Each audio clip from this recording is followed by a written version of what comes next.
Hello সবাইকে, আসসালামু আলাইকুম। অনেক দিন পর একটুখানি বড় ভিডিও নিয়ে চলে এসেছি। তো আজকের রান্নাটা একটু আলাদা, তাই আপনাদের সঙ্গে পুরো ভিডিওটা শেয়ার করছি। তো আজকের রান্নায় আছে ফুলকপি দিয়ে আলুর ডাল দিয়েছি। তারপর মনে হলো যে মরিচ বাটা তো শেষ হয়ে গেছে, আর আজকের রান্না এটা ছাড়া অসম্পূর্ণ, তাই মরিচটা বেটে নিয়েছি, এটা ব্লেন্ড করা হবে। তারপর ডিমের জন্য এখানে মরিচ পেঁয়াজ কেটে আমি একটুখানি লবণ দিয়ে মাখিয়ে নিচ্ছি। তারপর অলরেডি ডিম ভাজতেও দিয়েছি। এই ডালটা আপনারা চাইলে মাছ বা ডিম যে কোনোটা দিয়েই খেতে পারেন, তবে আমরা যেহেতু আলুর ডালের ডিমটা পছন্দ করি বা আলুর ঘাটি যাই বলেন, ডিম দিয়ে পছন্দ করি জন্যই আজকের রান্নাটা ডিম দিয়েই করছি। তবে মাছ দিয়ে করলেও বেশ ভালো লাগে।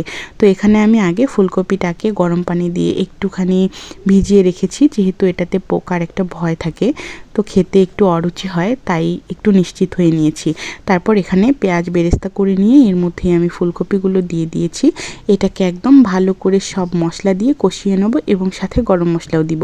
যেহেতু আলুর ডাল ডিম দিয়ে, তো অবশ্যই গরম মশলাটা দিতেই হবে, আর একটুখানি ঝালঝাল করেই রান্না করতে হবে। তো ফুলকপিটাকে আমি ভালো করে এখানে কষিয়ে নিচ্ছি। তবে গরম পানিটা কিন্তু এটাতে লাগবেই, কারণ আলুর ডাল বলেন বা ফুলকপি মোটামুটি প্রত্যেকটা তরকারিতে গরম পানিটা ইউজ করা উচিত। হয়তো ওভাবে দেয়া হয় না, তবে বিশেষ কিছুতে মিস করা হয় না।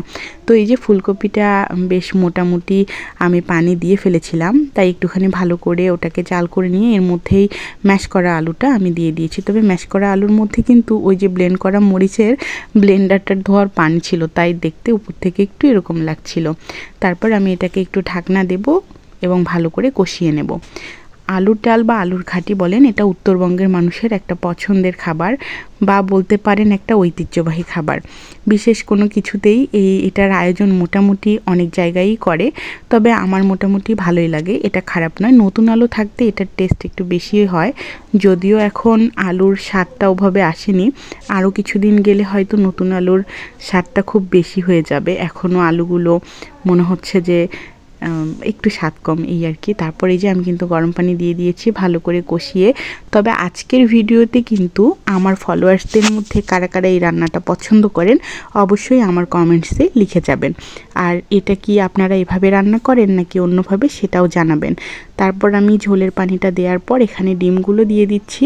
একটুখানি পানিটা বেশিই দিতে হয়, কারণ ডিমটা তো ফুলে যায়, তখন পানিগুলো কমে যায়, তাই ঝোলটা বেশি দিয়েছি।